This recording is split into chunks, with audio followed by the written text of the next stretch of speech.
Well,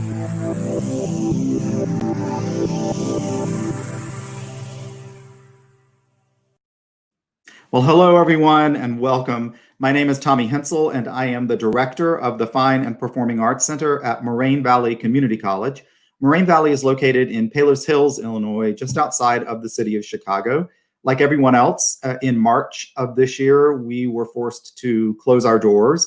We thought at first that we would be able to reopen perhaps in the summer, and then that didn't happen, and then maybe the fall, and obviously that didn't happen. So right now, our next official performance is on March the 18th. So we're keeping our fingers crossed that we'll be able to have live performances by then. But in the meantime, we really thought about how we could keep reaching out. And you'll notice if you go to our website that we are doing some live streams of academic music performances. I'll talk about that at the end of the broadcast today. And also we're throwing out some links to everybody of places they can go on the internet to watch some performance, and often live performance. But for ourselves, we decided that the best way to reach out to all of you and stay connected was to do something like what we're doing tonight. It's a live talk show, essentially. So starting back in April, I decided that I would reach out to artists who have been on our stage in the past several seasons, and in a couple of cases, artists who are slated to be in our season next year, and just sit down with them for an hour, have a good conversation, get to know them a little bit better so that you can actually get to know them a little better. The exciting name of this is Meet the Artist. I couldn't come up with anything more exciting than that, but it is what it is. So I'm very excited that we've been able to reach out to so many wonderful performing artists over the past several months. We were doing it once a week, and then we decided that we would dial back. During the election season, there was just a lot going on. So we decided to dial back to every other week. So it's becoming a bi-weekly show. So tonight, I am thrilled to welcome to our broadcast studio two of my favorite people who are part of a fantastic group called Niyaz, who presented a wonderful show called The Fourth Light Project on our stage a couple of seasons ago. But since then, we've become great friends, and I'm very excited to welcome to the broadcast studio tonight my wonderful friends Azam Ali and Loga Ramin Torkian. There you are. Hi, Tommy. Hey, how are you? Good to see you. Good to see you too. We're having wine together. We are having wine together. Cheers. Mine's a giant goblet. I know. You have like this medieval goblet. I actually have one somewhere. When I directed a production of Hamlet, the woman who played Gertrude, ends up dying by drinking out of a poisoned chalice at the end of the show. So as an opening night gift, she bought me a medieval chalice as the opening gift. So I got one. I've got one somewhere, the chalice that Gertrude was poisoned with in my production of Hamlet. So I'm dialing in tonight from my home in Berwyn, which is a western suburb of Chicago. Where are you tonight? We're in Los Angeles. We live in Los Angeles. We keep moving, so people cannot keep track of where we are. So we were here, then we moved to Montreal for 7 years, and then we moved back here 5 years ago now. 2016. Yeah, about 6 years. Wow, 6 years, almost 7. Yeah. Yes, so.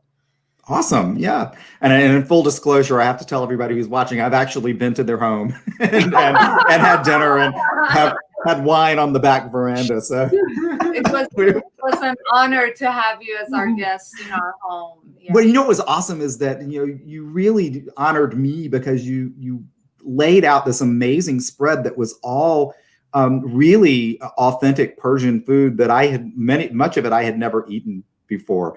So, in all of my food travels around the world, for some reason, I just hadn't explored Persian cuisine as much. So, yay.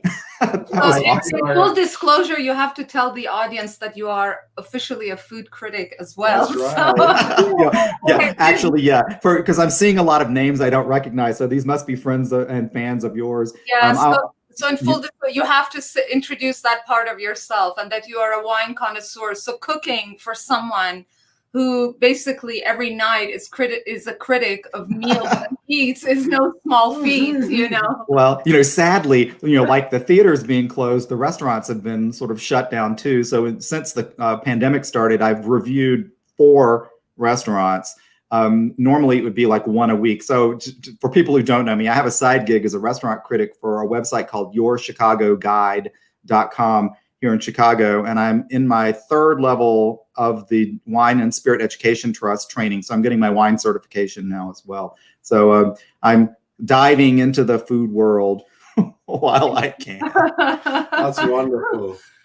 So I'm so excited to have the two of you on, and it's so funny. I thought to myself, why did I wait so long after I started this series back in April to ask the two of you to be on? But, the timing is right when the timing is right, I think. Yeah, absolutely. Probably back in April, I would not have been in the headspace to do anything like this. Well, I kind of figured that because I know at one point we connected socially online to do like a Zoom call, and I sort of felt like, as I feel people out, sometimes I kind of get the vibe of when they're in a space to be able to sit down and have this kind of conversation, despite everything else that's going on. We're getting a lot of nice comments today. You have a lot of your fans who are watching tonight. Hello, everyone. Thanks for joining us. And here's Chris. I guess Chris Prati says, Azam's voice is in my house every day. Yay! I'm so lucky. Thank you. Thank you. Yeah, so the the sort of format for this is no format. I basically just like to have a nice conversation and talk to people about who they are and what they do. And so there have been no standard questions except for one that I have asked every single guest on my show. So I'm going to ask the two of you this question because I would love for you, since it's the standard question I've asked everybody, and I have to keep putting my glasses on so I can read the comments going on. But so here's the question. I've always fascinated to know with performing artists, when you were a child, when was it that you first became excited by performance, by whether it was music or some other performance? And at what point in your sort of evolution as an artist did you finally say to yourself, this is what I want to do? Wow. Go. Do you have the answer? You go first. Oh, that your answer. I love when I interview a husband and wife. Mine is so clear because well, I moved to India when I was 4 years old. Everyone who's watching probably knows already, but from Iran, I moved to India when I was 4, where I attended an English boarding school for 11 years. And when I was 5, I was put in a classical Indian dance class where I studied Bharatanatyam, which is one of the Indian classical dance forms. So every day during class, one of the things that's amazing about Indian classical dance is you always have live music. So my dance teacher was both the singer and the teacher, and there was always a percussionist, a tabla player. And over the years, as I sort of evolved in that art form, I found more and more my attention was drifting towards the music rather than the dance. And I was quite good at it. So she kept enrolling me year after year. And I'll never forget how exciting, even at 6 years old, 7 years old, how exciting that time of year was when we were going to have the dance performances, and just especially when you're a little girl, and I'm such a feminine girl. So just the idea of putting makeup on and wearing costumes and the sisterhood with other women dancing. And in Indian dance, there are so many stories. There's mysticism, spirituality. It's not just, there's so much intertwined. So I remember that time of year always being the most exciting time of year that I would look forward to.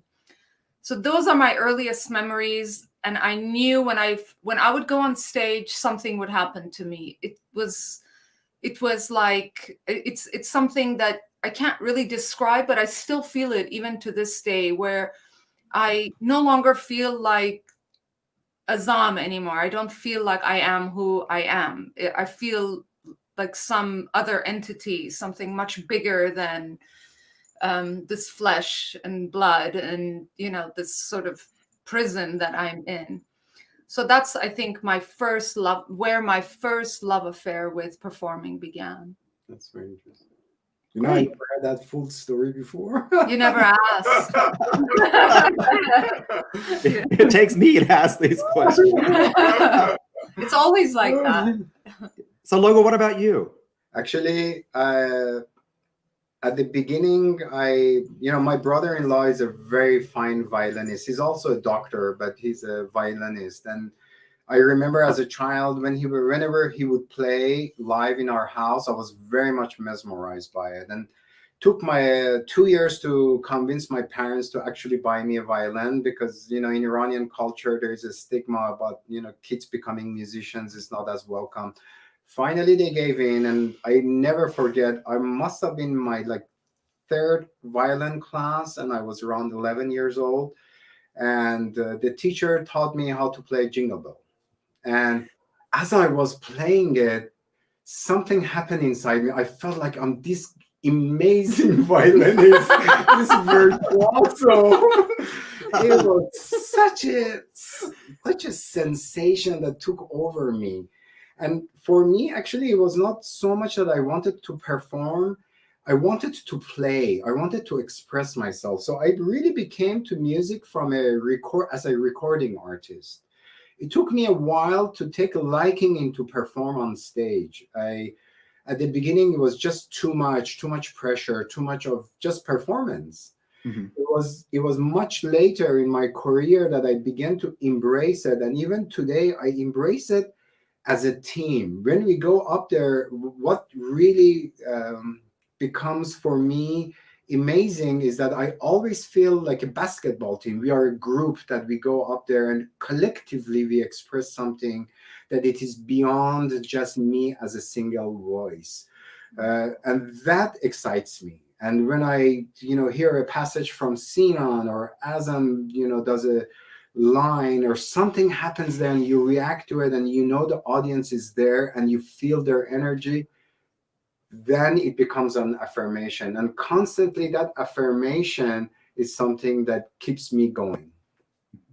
I think that's really, for me, has always been the essence of live performance, is that sort of synergy that happens with the performers and the audience, and the energy that whizzes around between everybody. One of the conversations I have with a lot of artists recently about live streaming, for instance, is that they can get on stage, we could actually have a concert, but without an audience there's a piece missing. There's a piece missing. Yeah, I was talking actually with a very good friend of mine. He's a film composer, and we were having exactly this discussion of why neither of us are doing any live performances from our living room.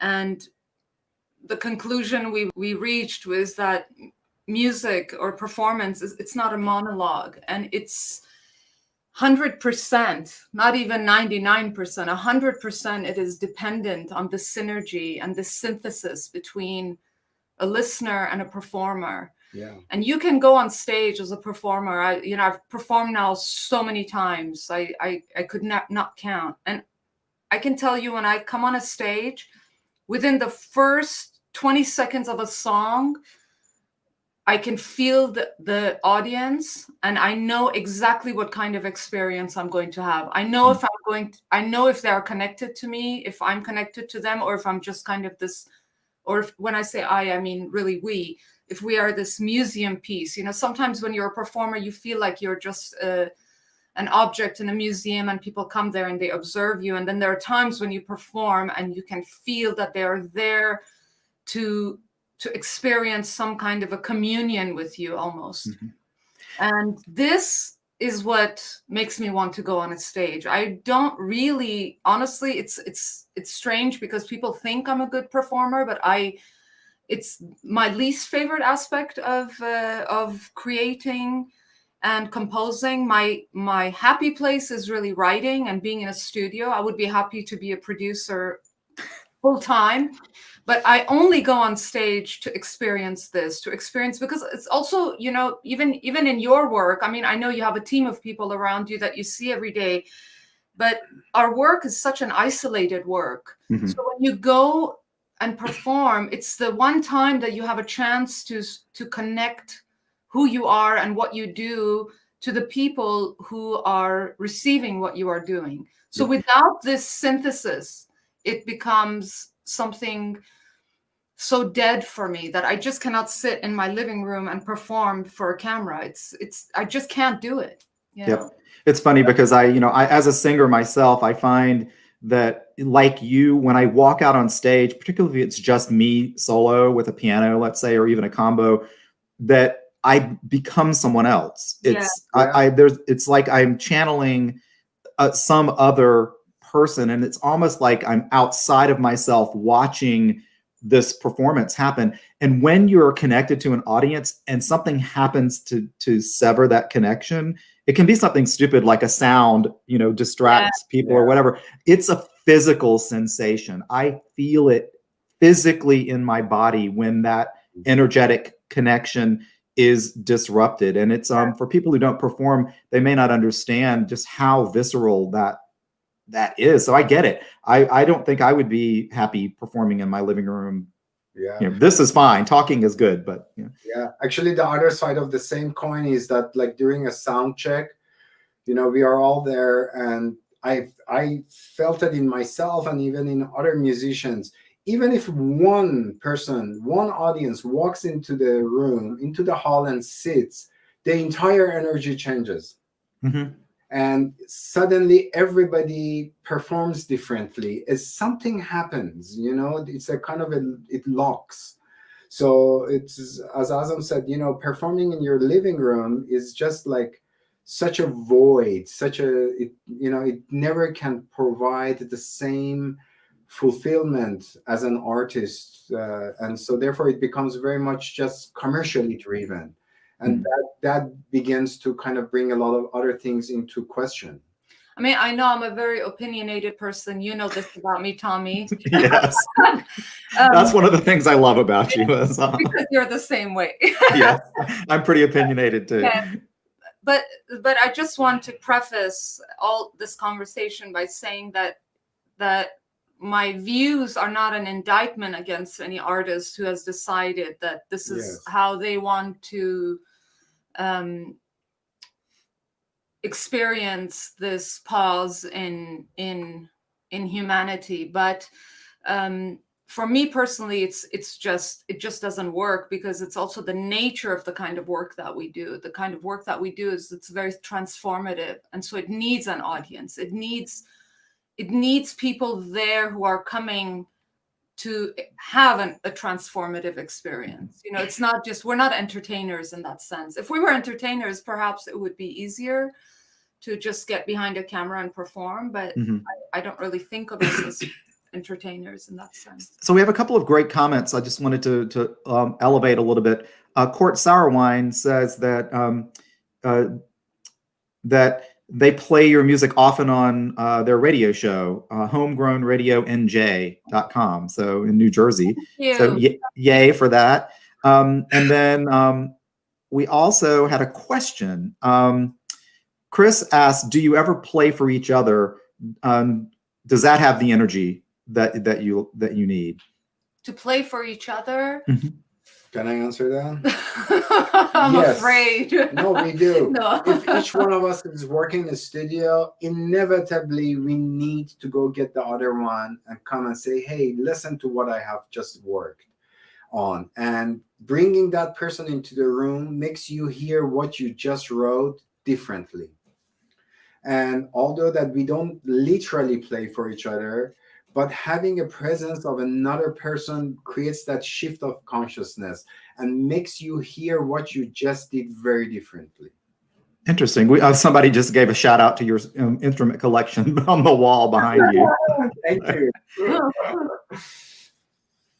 So interesting. One of the things that you brought up in the conversation a second ago, I think many of your fans probably know this already, but beyond the performance, you're both really prolific composers as well, and not just for compositions for your own performance, but compositions for others and for other genres. So I'd love to talk a little bit about your work as composers in film and television and for video games, which I think is a really fascinating thing. So let's talk about, I know you've done some film scoring. Yes, we've both. I mean, we've done scores as a collective, just original scores for a wonderful stage production called Feathers of Fire, and we are currently working on the second production that director Hamid Rahmanian is creating for it. I mean, the guy is a genius. And I've seen the show. It's an amazing production. He's phenomenal, you know. So we are doing the second one. It's kind of what we've been working on during this time. And then we scored our first feature film that we scored was from beginning to end by ourselves was Samir, which we did a year ago. Yeah, That's right. And that's a really that's a quite a touching story. It's a kind of remake of Count of Monte Cristo, but done with a little bit of a social and political twist. It's about an Iranian Arab who post 9/11 is accused of terrorism, and he's taken to Guantanamo Bay, where he serves 20 years.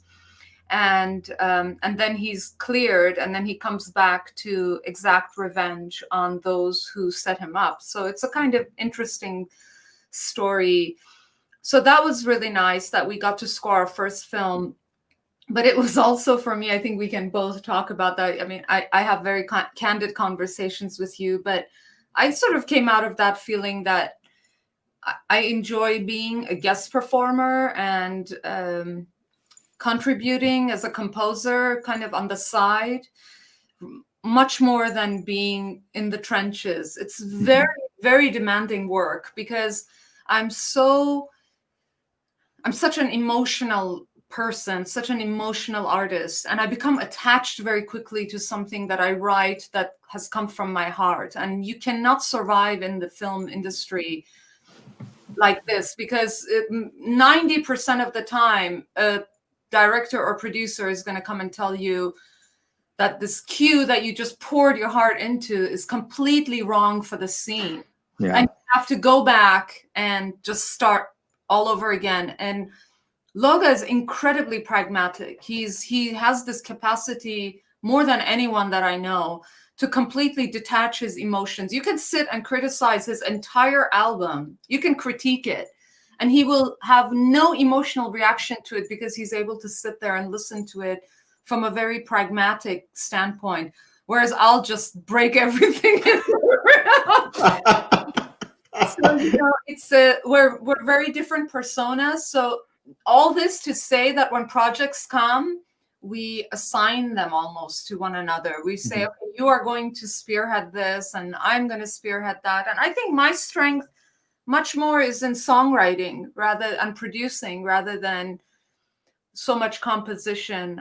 That's where I feel like I thrive the most. And if you ask me what my ideal job would be, it would be to become a full-time music producer and help artists and bands produce albums and make them something really exceptional. That would be my, even though I worked on so many films but video games are probably our favorite. Are more creative. Yeah, you get to have fun working on video games. As long as you're not seeing the violent scenes, it's all fine. Yeah. So I want to come back to the video game thing, but there's a couple of questions that have popped up in the stream. One of them, Loga, is for you. It's Fred Parvana just mentioned that he got your new CD. Hi, Fred. Oh my goodness, I love Fred. Hi, Fred. I'm giving you a shout out. So Fred wants to know if you can talk a little bit about your new CD, Loga. Yeah, actually, it's very interesting. It's kind of very related to the question that you asked because there is several. We have several personality. Most people know me because of my personality in Niyaz or from my previous band, Axiom of Choice. But, there is this whole set of vocabulary that I use and I have kind of created that I, utilize them in film scoring or playing for other composers, or whether if it's for our work that we're doing, that we've been commissioned to do, but it is applying it to film, to a visual aspect. So I never had a chance to kind of collectively or coherently to express that in a album. So I decided to write a new album, which is very visual. It's almost like a soundtrack. It's called Brink of Absolute, that I tried to bring into it all those aspects of me that I know no longer or do not get a chance to express in the context of other projects. So it's very visual. It's very much sounds like a soundtrack. And it took me 4 years to do it. So it became a soundtrack to my own life. And I was kind of like, hear it here and there as things would happen. And, I would go and capture it. And it's really, if I would express it, want to kind of categorize it, I would say it's ambient cinematic. Awesome. Yep. In fact, I'm going to have to admit that I haven't listened to it yet. You sent me the link to it, and I'm like, oh, didn't get to it. So I will after this. Yeah, you would enjoy it. No, I love all of your work. So I don't think there's anything of yours that I've ever not loved. We're going to throw it back to Azam because somebody did ask a question specifically to Azam. Anne Love wants to know about your collaboration with John Fryer. Hi, Anne. She's amazing. She's an incredible DJ who lives in Hawaii. Hi, Anne. Okay, she wants to know about my collaboration with John Fryer. John Fryer is, I think you and I, Tommy, share some of this from our past. We are children of the 80s. And so John Fryer is a remarkable music producer, and he is responsible for some of my favorite albums. Anyone who is familiar with the label 4AD and the project This Mortal Coil. So he's the producer behind that, and he has produced everything from 9 Inch Nails to Cocteau Twins to, there's so many albums that we love from our time growing up that has his fingerprint on it. So I met him about, I want to say a couple of years ago now, and we just connected. It was just a sort of instant connection. And I have a thing for the British. It's just has come from my upbringing and my love for English literature. It's my secondary passion to music, I think, would be English literature. So I just have a soft spot for the British, and we just bonded. And he's the soft-spoken, very sweet man.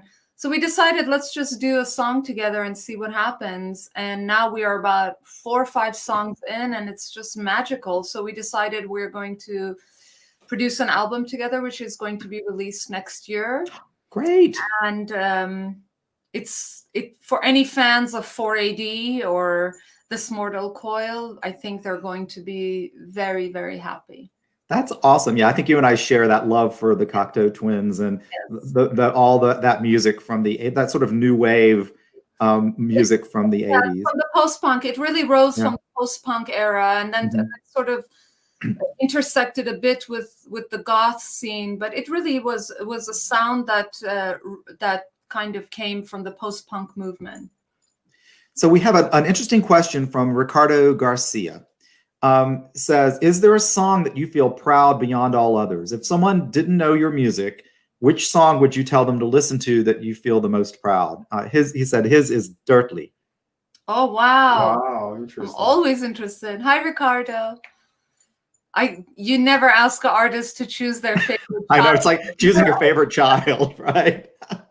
I have a mixed feeling about that, because it's not just a favorite child, but I'm strange in the way that once a work goes out, a body of work goes out into the world, I never ever listen to it again. I can't help it if it's playing and I'm somewhere and I have to listen to it, but I almost never listen to my past works. Mm-hmm. I just keep looking forward. So I don't really have a favorite in that sense. But I think I can say, in terms of a body of work, the album that Loga and I did while we were living in Montreal, we did this album called Lamentation of Swans. And we never did a big release for it, but we wrote and produced it during a very, very difficult winter where, it was getting dark at 3 p.m, and we were so isolated. And I was really suffering at this point, living through the winters of Canada. And we produced this album. And to this day, that might be one of my most treasured works. Yeah, I agree with that. But I would answer it slightly different if you're asking in context of Niyaz. I think in every album, there is one song for me that would kind of be the favorite. And I can tell you, like in the first one, it would be In the Shadow of Life.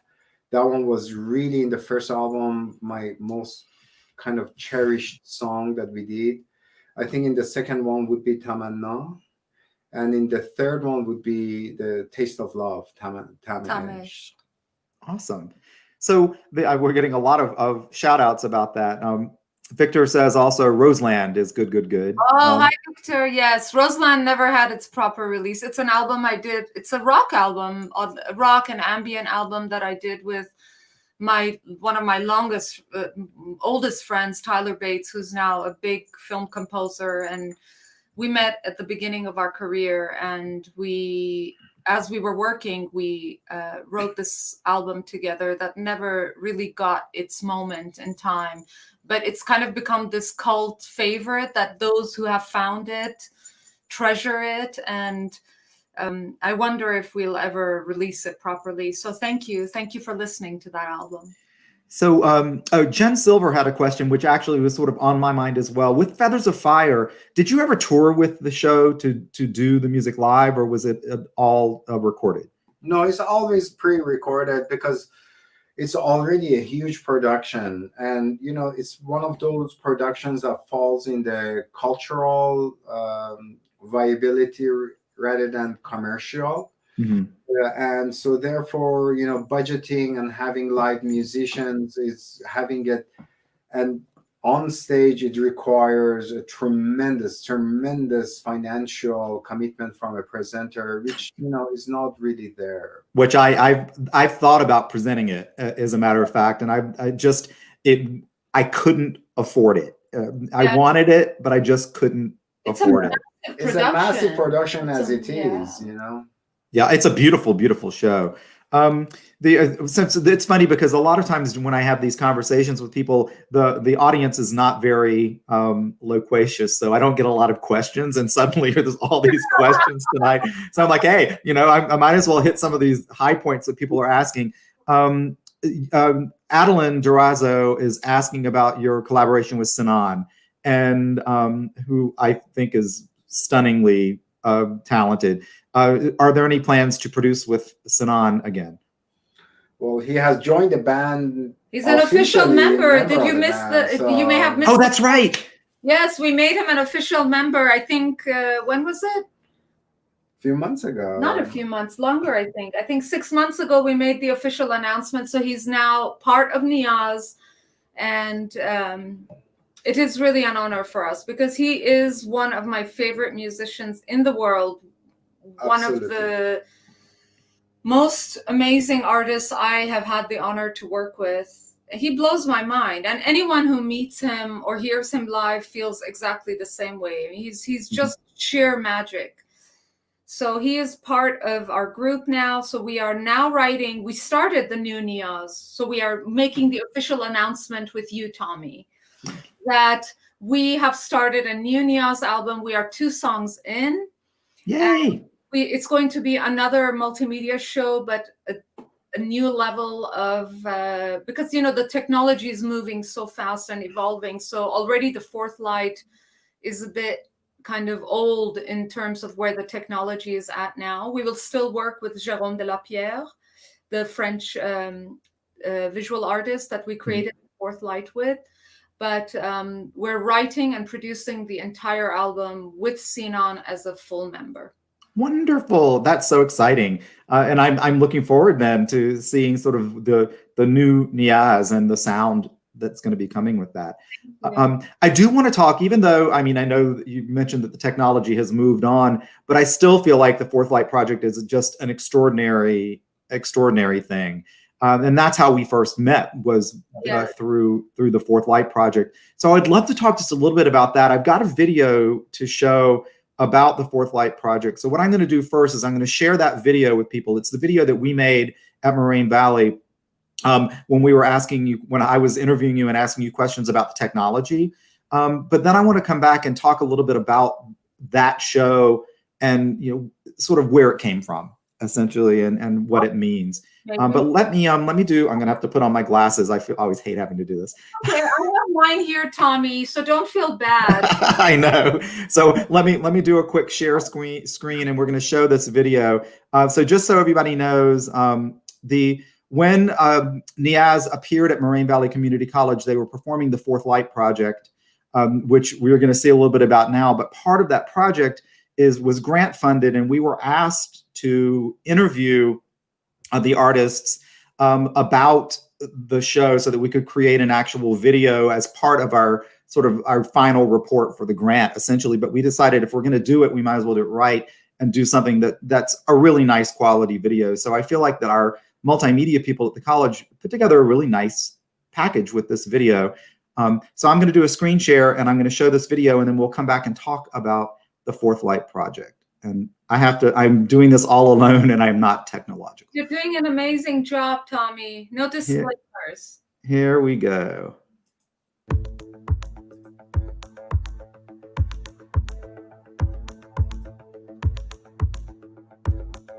When we were looking for the term to describe the show, we struggled with whether we're going to call it immersive or interactive, because multimedia didn't really express what the show is truly about. We felt that term gave audiences who have never seen the show a sense for what they're about to experience, because you do become immersed.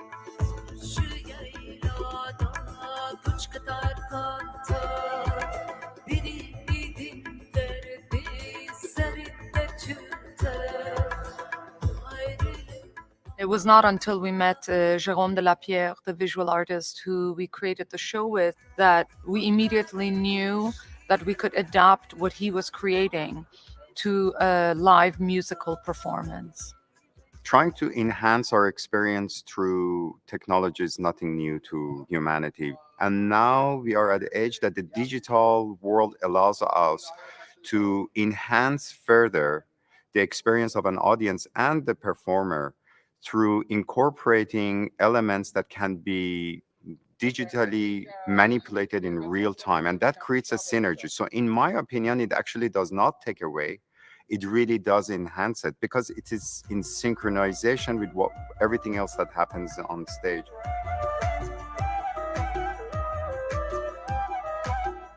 I'm so aware of the scenography that it's almost, for me, like putting on a mask or a costume, and I'm reacting to that environment.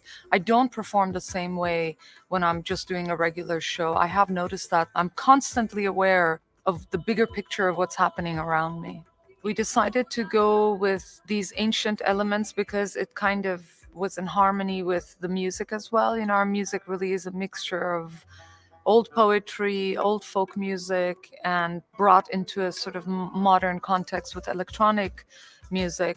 And we felt that visually we should also be creating that same experience. It should be in harmony with the music. So you have these very ancient elements, but at the same time, it's such a modern context that it's difficult to kind of make sense of it, but it does fit so beautifully together. It's so exciting for us, this idea of being able to blend traditional elements, to be able to manipulate sound, and then to be able to create something that is also relevant. And there's been no other time, in my opinion, more than now, to get out there, to meet with people, especially young people whose minds are still being formed, they're still open, and to be able to share our experience with them, to be able to humanize who we are, and to be able to have a meaningful exchange outside of the concert experience. And this has now become part of our mission as a group, and especially as individuals, you know, is to be able to use the platform that we have created and the success we've generated for a greater cause. I had a lot of feelings about the show. Mostly it was just powerful. Like, I felt very powerful emotions. I almost wanted to go up and say, how did you create this? How did this happen? It was very inspirational, and there was moments where I felt like haunted and like I felt relieved.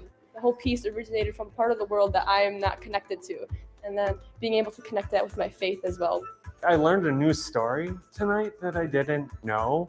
The themes behind the show was very mysterious. She was born into darkness and led to feeling free. That was symbolized by her dress. It was out of the norm what I'm used to. It was powerful because one message I took from it was to keep going. Like when the lady, she just kept spinning and spinning. I'm like, you just got to keep going in life. And that was just basically like the one phrase that I got from it, just keep going. Just power through the struggle. I think I was kind of in awe. I just think that I could connect to what the artist was trying to express. We're just all human. We all have the same emotions. We all go through struggles. We all face difficulties in life, and culture doesn't change that. We're different, but we're also the same.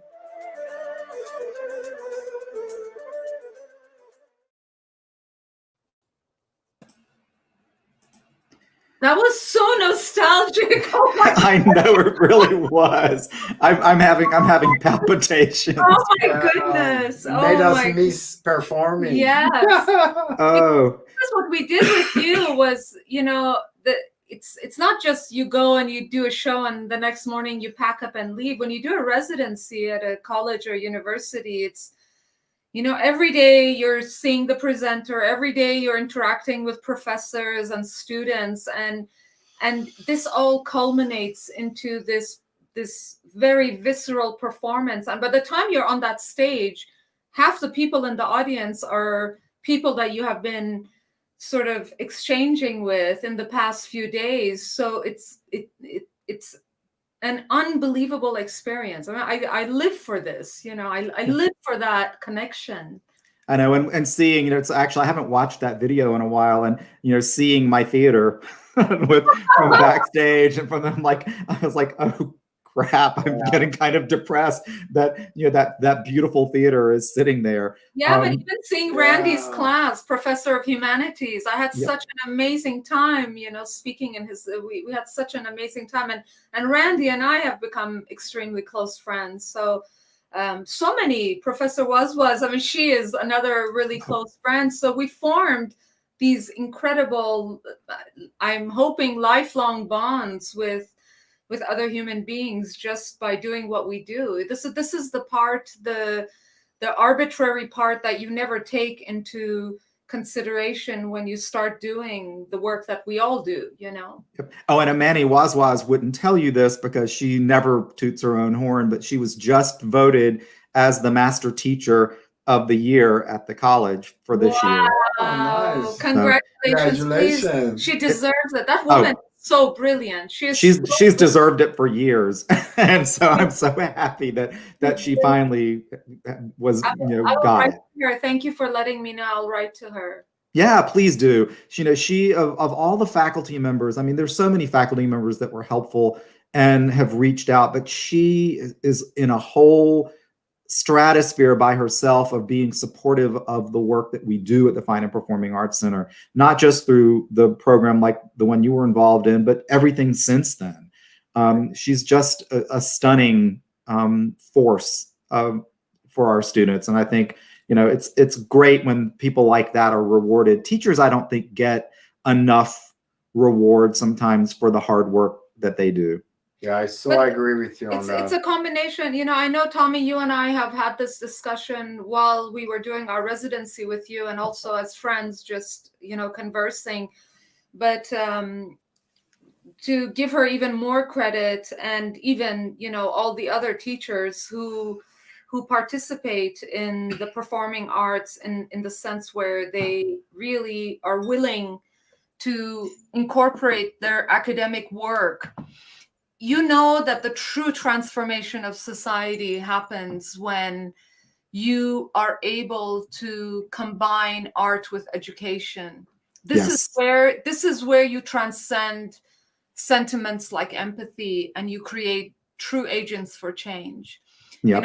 Those students who at the end of that video spoke about their experience, or all the students we met who came and met us during classes or workshops, or and then they got to see the show.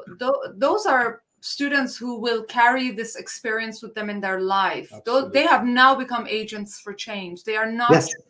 They are not just this, this idea that floats somewhere in within the mental realm, and it just kind of dissipates over time. So I admire so much the teachers, because we've done so many residencies, and you don't always get that response from teachers who are willing to take on the performing arts into their curriculum. Yeah, actually, if I may put that slightly different, is that, it's a big difference between if you go to a restaurant and you just decide to eat it, a meal. You might enjoy it, but you're just consuming it. But if you were taken, or somebody would say, hey, come and let's go to the kitchen and see how they made it, there will be a moment that you will say, wow, is this how you did it? Oh my God, I didn't know. Mm-hmm. And that makes kind of a very personal connection and impression that you will carry it. It may not even apply, or you will not try to replicate the same thing, but it's something that you would synthesize and you would use it and you would apply it to other experiences in your life.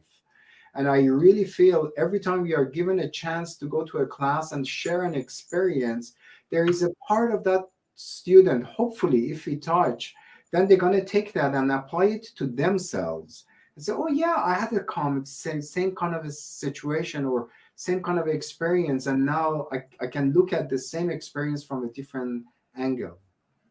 Yep.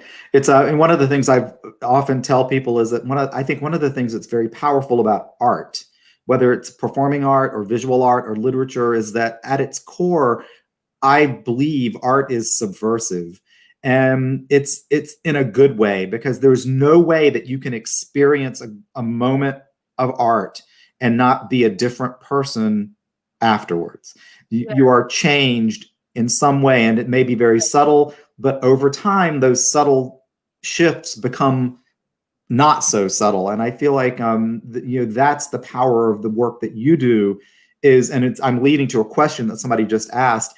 It's not just about entertainment. There's also underlying all of your work is something greater. There's something spiritual. There's something really profound. And in one case, Darren Johnson just asked this question: is how does your activism influence your music?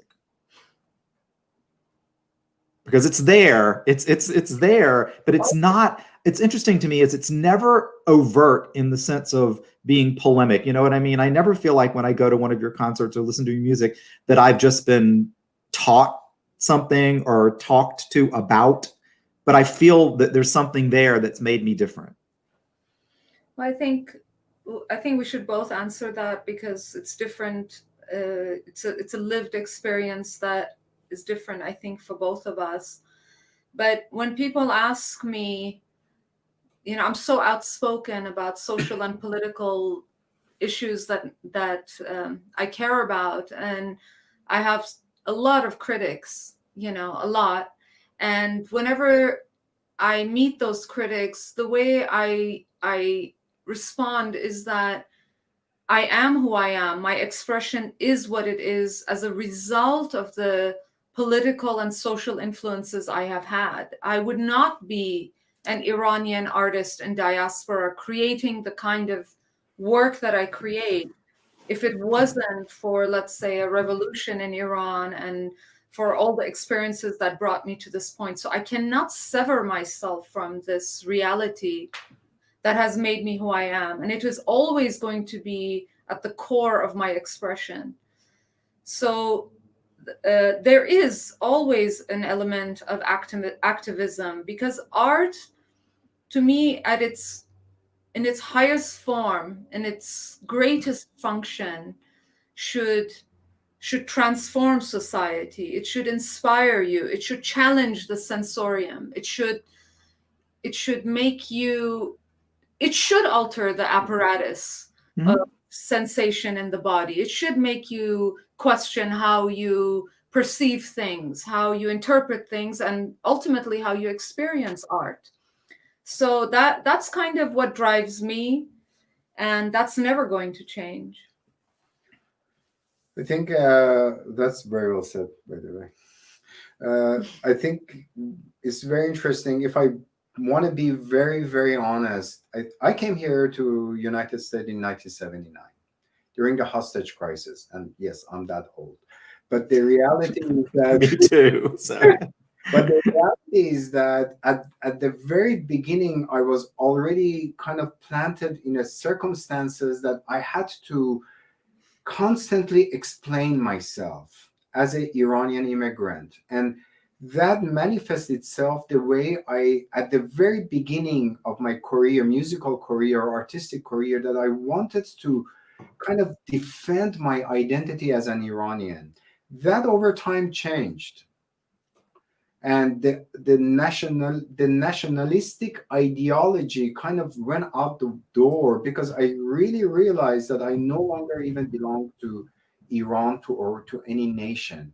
And over time, the activism that, the question comes to, it becomes about kind of expressing or standing for something that it is beyond an identity. And in a society that we are secular, art becomes the light for guiding humanity.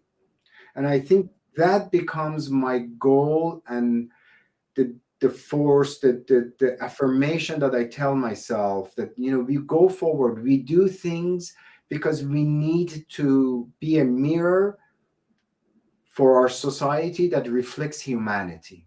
And that's the best we can do. That's the best an artist can do at the end of the day. Yeah, I think the only thing I would add to that, is that, people always ask me, especially Iranians, always puzzled by why so many, majority of our audience does not understand the languages that I sing in or that we perform in. And I think that when you are extremely honest in your art, when you are able to express your own existential struggles within your art, you are speaking to the core of every other human being, because everybody is in this same struggle. Everybody is sharing in this existential struggle with you. So when you express that, there's a point within the work that you transcend language, you transcend all these boundaries, geographical, religious, gender boundaries, all these prisons that we create in the realm of the flesh. And you reach a point where it becomes a very esoteric expression that cannot even be expressed. And this is what people go to experience at a live performance. This is what I go to experience at a live performance, is I want to touch this world that I cannot touch every day. I want to feel transformed. I want to come out and be reminded that there's more than this fleshy prison and all that comes with it, all the trappings of capitalism and all of it, Yeah, but it's funny because with the Fourth Light Project, I think you sing in 5 different languages during that show. And the vast majority of the audience, like me, I don't speak Farsi and I don't speak Urdu and I don't speak Arabic, although much of our audience at Moraine Valley do speak Arabic. And there's a few people who speak other languages like Farsi and Urdu, but I didn't need to, because even if I hadn't already known the backstory of what was happening in the life of the main character in that show, I would have still gotten it. And I would have still gotten the visceral, a spiritual and emotional journey that was going on stage without ever understanding a single word, because I didn't need to understand the words. It's so funny because, my background is in classical singing. And of course, in the opera world, it's very similar. When people are singing an aria, let's say, it doesn't matter if you're fluent in Italian, you can't understand what they're singing because their vocal technique is obscuring. So you're relying on the sound and the emotion and the intensity to tell you what's going on. And it's similar in your music, I think. Yeah, absolutely. Yes, absolutely. And it's interesting that the main reaction we get to our the Fourth Light is, I cried the whole show.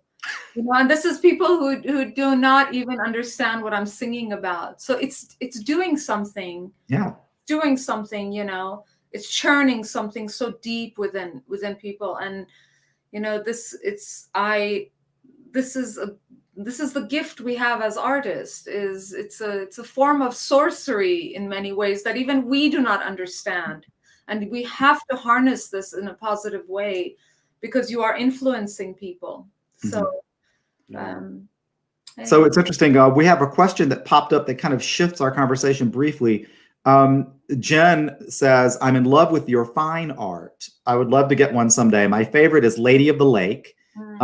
Would you share your inspiration behind the image? Well, I grew up really obsessed. Even when I was in India, I had never seen a castle, or I didn't have access to anything European in that sense. But I just always remember drawing castles, and I was very much drawn to the medieval era.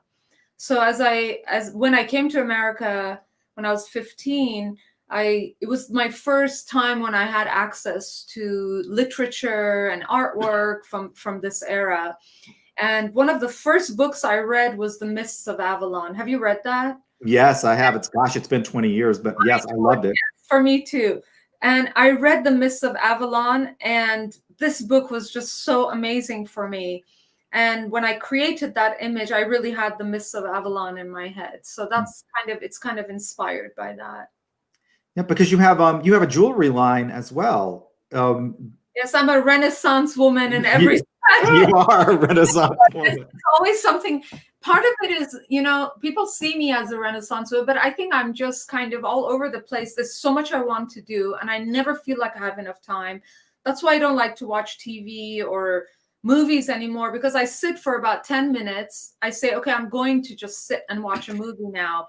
And then I realize 10 minutes, 20 minutes have passed, and I'm just thinking. I just feel as I'm getting older, my time is becoming more precious, and there's so much I want to do in every genre, whether it's, making something with my hands or music or anything. So I'm kind of all over the place. So it's, yes, I did the jewelry as well. Yeah. Awesome. So, let me put up on the screen for everybody. Most of you probably already know these websites. So for Niyaz, it's niyazmusic.com. For Azam, it's azamalimusic.com. And for Loga, it's Torkian.com. And I'm going to leave that up at the bottom of the screen for people while we continue our conversation. We're coming sort of to the end of our conversation together. My conversations with Tommy. I know. I'm like, oh, darn. But I try to keep it at an hour so that people don't feel like, that they're, that they're have to be glued here. And just so everybody knows, all of these interviews are archived on our YouTube channel. So if you missed part of it, or if you want to share it with somebody else, you can go to our YouTube channel and see any of the videos again. And if I'll make sure that on our Facebook page, since it looks like the majority of people that are commenting from Facebook, not from YouTube, I'll make sure that we mention in one of our Facebook posts connected to this video what the YouTube what the YouTube channel is. So my question is, as we're coming to the end of our interview, is there anything else that you feel like we need to talk about before we say goodnight tonight? No, we won't say goodnight. You know what we should do? I think remember last time when you were at our house and you and I sat on my patio, and I think we drank wine and talked for 4 hours. Yeah, at least 4 hours. Yeah, it was a nice evening. You know what we should do is next time just broadcast that conversation. Well, some of that conversation. I'm sure there were some things that we said that need not be in the public domain. I'm never good when people ask me to just, is there anything else I want to say? I'm much better if people ask me things, because it's, I never know what people want to. I feel like I'm so private, and I'm such a recluse in many ways, even though I love people and I love to speak about what I do. That I think the few times, this is the only time I think that we have given an interview like this. It's not really an interview, it's a conversation. So I think if there's anything people want to ask, I think we should let them sort of ask it. And they have been, actually. Adeline Durazo had said something really funny. Here she is. We need that wine and talk kind of night on here. So we should just do a StreamYard wine and talk kind of thing. Actually, I was thinking to have like a happy hour with Azam on my Facebook, and then I thought, oh my goodness, that is a potential nightmare, you know? Yeah, it's the things that I might say if I were drinking more than just this one glass of wine would probably get me fired. So no, I don't worry about that. I'm a very sort of happy drunk. I'm one of those people. I become very happy and talkative. I don't have, you know, some people, they drink and they get angry. Oh yeah, no, I'm like you. I get kind of happy, but I also just don't have an editor anymore. So I just, whatever, I'm a Sagittarius, you know, whatever comes out of my mouth comes out, and I'm like, did I say that? Oh, I said that. Like, yes. That was my evil twin that said that. So is there anything else? Are you getting any more interesting questions, or do you have one for us? Well, it's pretty much everybody wants to have that wine and conversation in your backyard. So that seems to be the common theme right now with all the questions, is like, how do we make that happen? So we'll talk about it. People watching, maybe the only thing that I would say, because I don't really get a chance to say it, is that, you know, it's a time when we are all in our own way struggling with this tremendous sense of isolation, because as human beings, we are not, this apparatus is not designed for isolation. It is designed to connect, and we connect in every way that we can. Everybody has their own way and their own frequency and their own sort of, so it's very difficult for us to suddenly be in a position where we are not able to connect with one another. And this pains me the most. And I especially feel it for those of us who have children. You know, I have a 12-year-old, we have a 12-year-old son, and I see this, what is happening as a result of being severed from the things that he is connected to, things that matter to him in the outside world. So I just want, if I have a minute, to just tell people that we are all experiencing something together. We need to remember that we are not experiencing it within a bubble, but it is something that's happening to all of us. And we are connected in this, even though we may feel that we are not. And my hope, I am one of those people that I believe in the benevolence of the universe. I do not believe for a moment that what is happening to us is, I mean, I don't subscribe, you know me, Tommy, very well. I don't subscribe to binary thinking. So I don't see things in terms of black and white or good and bad. And I believe that when we emerge from this, there will be a true renaissance of thought, a renaissance of the way that we live, and the way that we treat each other as human beings. And this is what I'm holding on to. And this is what I wish for others to hold on to. So that would be maybe the last thing I would like to leave everyone with. Awesome. So thank you. Thank you. And I feel like that's a great sort of way to end our interview tonight. And we can always reconvene at some point and have like interview number 2. And when we pass into the new year. Tommy, we shouldn't tell people that we're going to go on Zoom and drink a bottle of wine after this. No, I'm just So we had a couple of other questions. So Peter Joseph, I'm going to answer your question just verbally. Is drop me an email, and I will forward it to Azam if you don't have her direct email with that question about learning languages. And then there was one other question.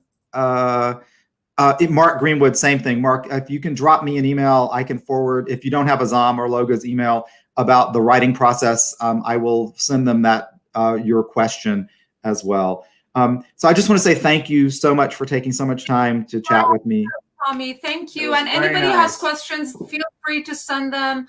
You can send them to the Niyaz page. I do check that. I'm not very good at Loga. Good timing. There we go. It was the timer. I'm not very Months good ago. at answering promptly, but I do. Every single person matters to me, so I will respond to everybody. So please send your questions. And as I say to my own family, I will say to everyone, we need to come out of this with one new skill. So everybody go out and learn a new skill, whether it's a language or, I mean, you're doing that, Tommy, I'm doing that. And I just feel, you know, what's the one excuse we always say when people ask us, why aren't you doing X, Y, or Z? We say, oh, I don't have time. Now we do. I no longer say that. So this is the time to do the things that we always said we don't have time for. So on that note, Yeah, I thank you, Tommy. Tommy, for having us for this wonderful conversation. And I love you, Tommy. I love you too. I love you both. So I'm going to remove you from the stream, but don't go away. When I end the broadcast, you and we'll come back and we'll have a little chat afterwards. Okay. So I just want to say thanks again. And everybody who's watching, this is archived on YouTube, so you can actually go watch it again or pass it along to friends. And we'll make sure that it's added to our Facebook page. Thank you for joining us. And Loga and Azam both, I'll send you the link to that YouTube that you can share out on your page as well. All right, great. Thank you so much. Thank you. Bye. So I want to say thank you to everyone for joining us tonight. This was an awesome interview, and it was so great to have so many people asking questions. We'll be back in 2 weeks, and I can tell you I have absolutely no clue who my guest is going to be in 2 weeks. Not a clue, but I'm sure it will be somebody interesting. And so, you know, keep an eye on our Facebook page, and we will make sure that we post the information about who's coming. If you missed earlier, here are the websites to get in touch with Niyaz, with Azam, and Loga. I'm going to leave it up for just a second, and you can always come back and watch it on YouTube to get those addresses again. So I want to say thank you, everyone. You know, I know that we're all feeling a little isolated right now during this Thanksgiving season, but you know, we'll all pull through it. And like Azam and Loga said, we're all in this together, and we're going to get through this together. And at the end, you know, I think that it's going to be all of us who are artists who are the ones that at the end of the day really start to make things better in this world as we start to put the pieces back together again, because I always feel like it's art that's the glue that really holds everything together. So let's keep our fingers crossed that we can get back to live performance soon. So thank you, everybody, for tuning in. And now I am going to sign off for the night. So thank you, everyone.